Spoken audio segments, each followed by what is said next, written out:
Hello, Christian. This is Dimitris calling from Chicago and Metalkaoz. How are you today? Doing good. How are you? I'm great. We are about to discuss about these editions of Chaos Heroes, right? Yes. But before doing so, do you have anything memorable from the previous version? Something that pops out when you think last year's? Let's see. I'm trying to remember what last year's was. Okay. Hmm. Um, everything's like recently, it's just like so much stuff going on that It's a blur, right? yeah. Mm. But memorable things. Hell Ripper set was insane. Yeah. As far there's usually one set, like I think 2 years ago it was Demolition Hammer, Mm. Razor in the past, where everyone it's just pure insanity, and Hell Ripper was like that. Saxon set was nuts. Mm-hmm. It was really, like that was everything I needed it to be. Perfect. Yeah. So after 8 years of doing this, first of all, do you think that you have managed to create a community around the festival, right? With people coming every year, supporting the festival, and all the and bands for that matter supporting this. I think so. With the fans, I would say that they almost more created it themselves after, like, kind of structured along like the us putting on a good event and everybody having a good time at it and being comfortable. And I think that then people coming, then it kind of created its own community like that. Mm-hmm. Bands for sure. I think it brings especially a lot of these bands that are from all over the country that are similar together, and also crosses some stuff that like I feel like bands that should be playing some stuff together maybe don't like a lot of the times. Mm. What about? Do you feel that the festival has enough pull, gravitational pull to I don't know, res- uh, resurrect? Should I use that term?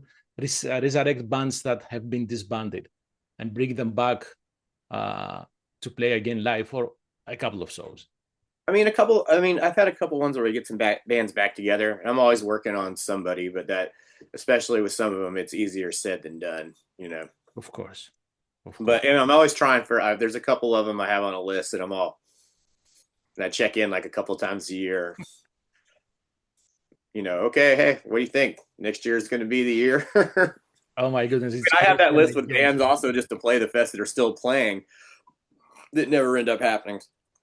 Yeah, You I never know. imagine that person saying, "Oh my goodness, Christian again." Okay. Yeah, I harassed John Perez for eight, 8 or 9 years before I got him to get Solitude to play. So it it works out at some point, I guess. Well, as long as they don't block your number, you are good. Oh yeah, no blocking. I'm sure there's a couple of bands that have blocked me though. um, so I think I have asked in the previous years, but I need to know: have you ever tried to book Running Wild to start? I tried to book Running Wild. I don't. I never got an answer saying they didn't want to come overseas. Like everybody says that one dude's afraid of flying or doesn't or not or just is won't do it.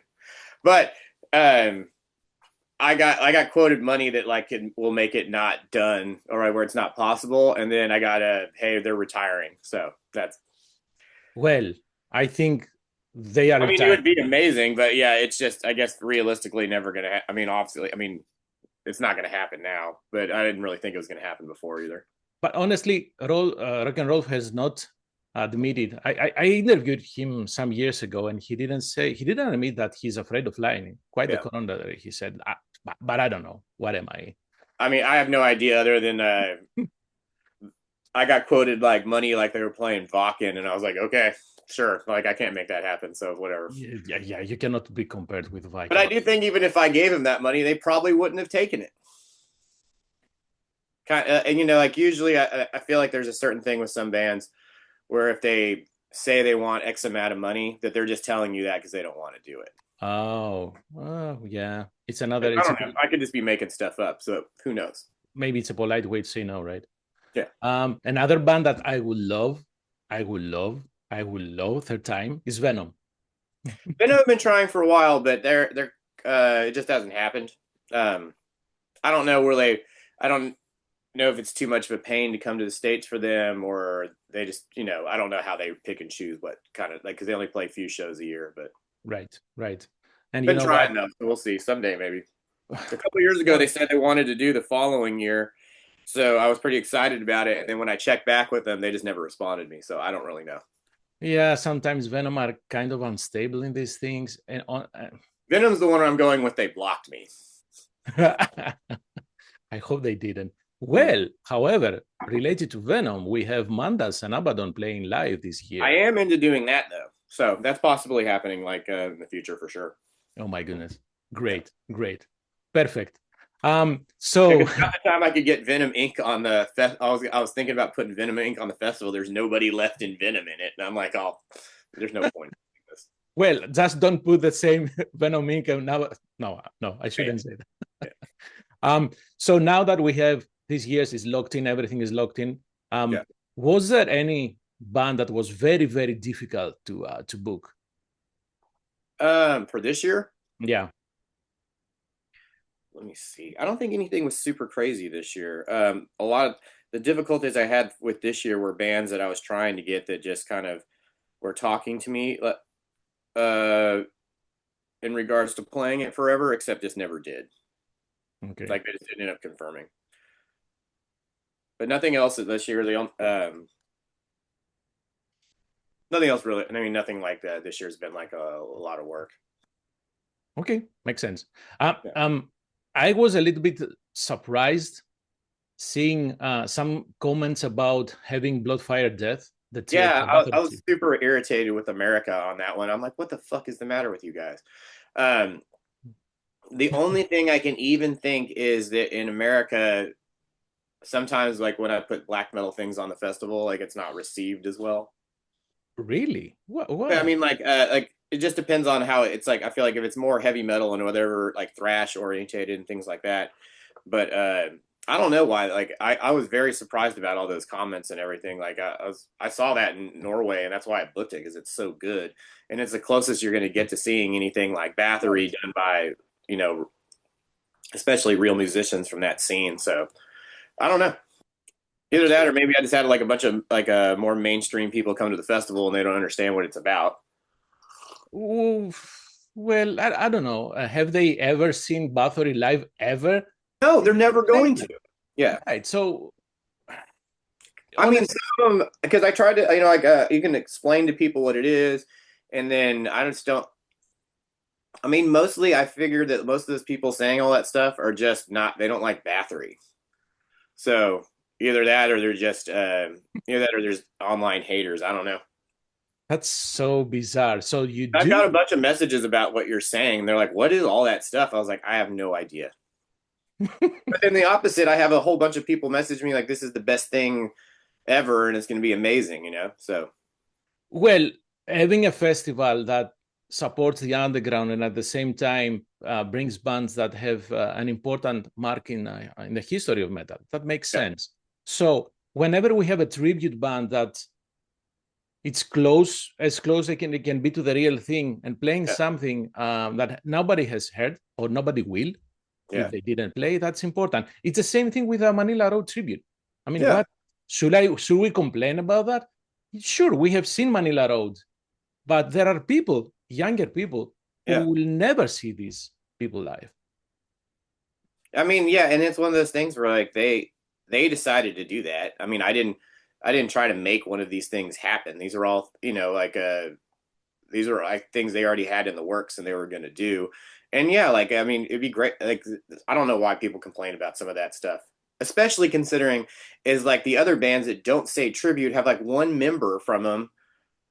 Like it might not even be the original member, and they don't complain about that. So I don't. I mean, it's whatever. Well, if we try to open the can of worms with Yeah. about what people are complaining, we will never end because I I mean, agree. I'll book some stuff just because I know like that half the people will complain and half the people won't.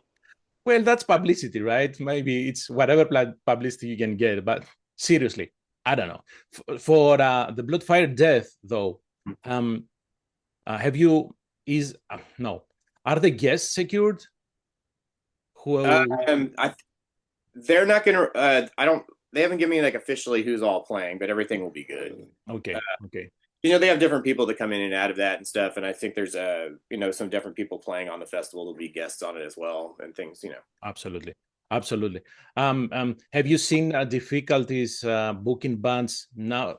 The last couple of years that we have all these issues with the visas, with the working visas in Greece, Uh, very expensive. so not necessarily this year. Like I know there was all those problems with the visas with Metal Threat, but I think that the government just denied all the ones they applied for basically at this point. So I mean, I don't think that honestly a lot of it had to do with the.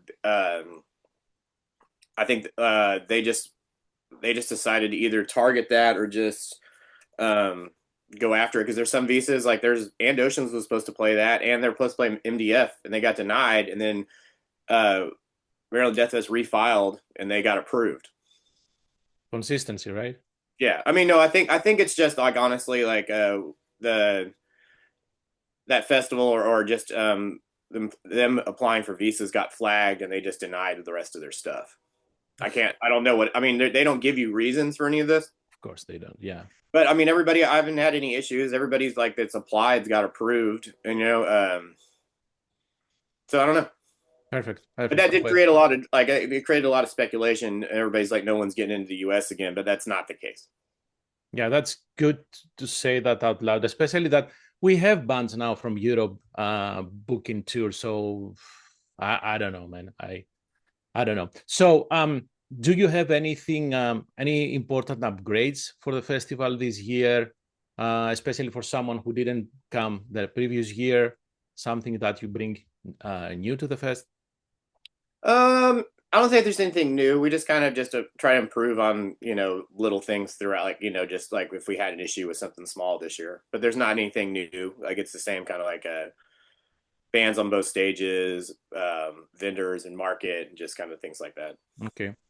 Do you offer 3-day parking tickets? I think you have to get the parking per day because I think something with the venue and the ticketing wouldn't allow it to do like a 3-day Okay. park. Okay. So help me out. How do you start creating the daily lineups? Do you try? Of course, we have the scheduling issues. If some bands, especially the headliners, have other obligations, you have to go to Usually, that. I kind of have I have an idea of it like going into it, like when I book it. Like these bands are me at this day. Like I already have it all lined up, and then if occasionally something comes up, and then like I have to switch some things around, or I put them on the wrong day. I don't know. I've done 10,000 different things on it, but it usually all works out. You just take some, but there's usually a plan from the beginning. Like, oh, okay, especially with the headliners, it's like, oh, you're playing this day, even way before it's announced. It's already set. Well, my question was more targeted towards to whether you try to mix and match. For example, if we have a band that's thrash on the loan, Mm-hmm. you wouldn't put the next another thrash inside, right? You try to mix a little bit. Yeah, I try to mix it up a little bit where it's not like it's not just stacked on the same. I mean, sometimes it ends up happening, sometimes it doesn't, but I try to keep it where it's at least you want to see one thing, you don't have to just kind of go crazy on all like, just I mean, if you like all the bands and you're just screwed and you have to run back and forth nonstop, but it Of just course, this is way challenging, especially as you're getting old. Oh yeah, for sure. um, what else? No, I think as far as the festival, did I forget to ask something about the festival that you would like to share? I know that you have the daily lineups right now announced. Anything else? I don't think so. Day tickets for sale. Fest is coming Mhm. up in like 2 months. It'll be a good time as always. Bunch of good bands. I love that you are so relaxed. I love that. I would have been stressed out of my mind, man. I mean, there's a lot of stuff going on, and it's like it's easy to let some of it, like some of that just take over. But somehow, whenever I get through it, don't seem too stressed at least most of the time. Good. But I also have a bunch of crew, like like my everybody else that works with me on the event, especially like production and like Christy I work with manages like kind of thing overall. Between her and like Louisa and Mark and Sierra, like they kind of run it, like they run a lot of the stuff and they advance it and make sure everything's going to happen right. So it works out pretty well. Is it too early to ask about Hell's Heroes 10? because it will be a I milestone. mean, I'm trying to figure out something special to do for the 10th one, so we'll see. So, okay. So you are planning something. You are working Yeah, on that. I was like, it's got to be something good for the 10th one, right? Like I was all because on some of it, it's like a like in this world, there's like less bands, so like and everything else playing, and I'm all like, just let me make it to 10, and I was like, let me make 10 special, and then we'll figure out see what happens after that. But Yeah, because I think was it last time we spoke or the previous? I don't remember. You said something that along the lines of there are not many bands to play.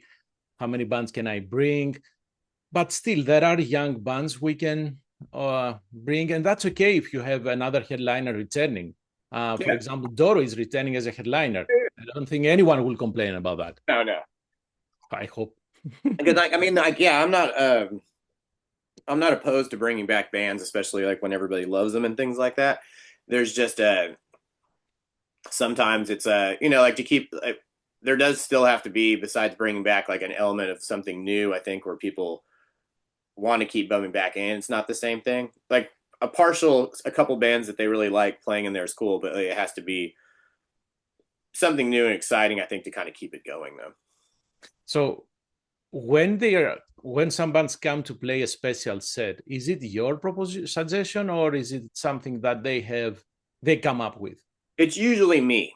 Okay. But sometimes it's them. Like when I asked Omen to play last year, they're like, "Hey, we're doing this album," and I was like, "Cool, yeah, let's do that album." When Triptychon did those Celtic Frost sets, I asked them to do that, and he was like, "This is a great idea." He's like, "I'm going to do it here, and I'm going to do it everywhere." Same thing with Queensryche. I was like, "I want you to play, but you have to play this," and they're like, "Oh, why?" And then they're like, "Okay, we'll do it." And then they're like, "Oh, we really like this idea," and then they did like a whole world tour on it. But a lot of it's me asking. Like, there's occasionally like, "Oh, it's an anniversary year," and they're like, "We're going to do this." But especially for some of those bands that have been around for 40 years, I ask for a specific set because they just have too much material. As far as there's some bands are maybe that everybody loves their first record, and then they don't like any of it else. And then there's some bands that like all their stuff's good. It just depends. Or it's just like that's the record, or they changed their sound. So it's like, hey, they're playing, but they're playing this album, so everybody's like, okay, yeah, that's what I want to hear. Yeah, and bands are still human beings, and they don't think Yeah, that something that was released 30 years ago that will have still. yeah. Uh, Some of them just hate it. Is the funnier thing. They're like, "Why would you want me to play that record? It fucking sucks." And I'm like, "It's the best record. Play the record." well, Tom is a special person, right? And unfortunately, there might be retiring, right? Too. So what you have them in Hell's Heroes. It was a really, really almost historic event, to be honest, for the metal scene in the Yeah, US. I mean, it felt like that. That set was insane. Oh yeah, oh Like yeah. it was special. It was different. I mean, Honestly, and it when was. I saw Tom just standing like with his arms like this, just saying nothing, and people going nuts. Yeah. Oh man, that hit hard. That was awesome. So Necrofire, Mhm. you have a new album, New album coming out next month. Next month, yeah. and it sounds awesome because I got the promo. Oh, awesome. So, did you have the album ready before signing with Metal Blade or not? Yes, we started working on this record last fall, and then Metal Blade was in. We were in talks with Metal Blade, and then after the record was done, they heard it, and then everything kind of went from there. Perfect.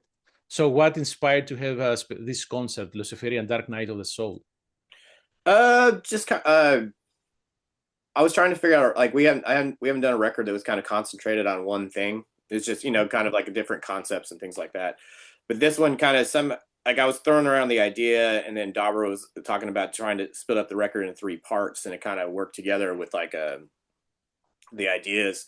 But basically, just kind of like a lot of torment and struggle and change is kind of what brought it on. And then adapted it like then it's like spread it out until like started writing songs, and everything kind of went from there. But yeah, it's like because it's a mixture of like spirituality and personal experience and other things. So it sounds like a really special and almost a personal album, right? Yeah, 100%. Well, I won't spend. I hope. Hopefully, we will arrange an interview to talk about We this. can do a whole other thing on Necrofire for sure. Absolutely. What about Terror Corps? This was for 20 last year. Yeah, TerraCorp's what is it? We did that record last summer and it came out and we've done a couple shows, but off to a good start. Because all this obviously can't stand still for 5 seconds without trying to do something else. But but I mean that record turned out really good. Pretty happy about it. Dark Descent did everything right on it. However, this year in Hell's Hero, you don't play live. No, no, I'm not playing in Hell's Heroes this year, so sometimes I gotta take a year off. We'll see. Like, I mean, it's one of those things where like I feel it. It's I end up playing the festival, but I'm not trying to just put me on it for the sake of putting it on. It needs to be sure. Yeah. No, you know what? The promoter is terrible, man. So this is why you cannot work with. Yeah. I can't work with that guy. He's terrible. Perfect. Christian, thank you much. Thank you very much for your time. Thanks, man. Looking forward for this year's Hell's Heroes, and hopefully we'll talk again about the new Necrofire album. For sure. Stay warm, and I don't know, stay safe. Yes, you too, man. I'll see you. Thank you. Bye bye.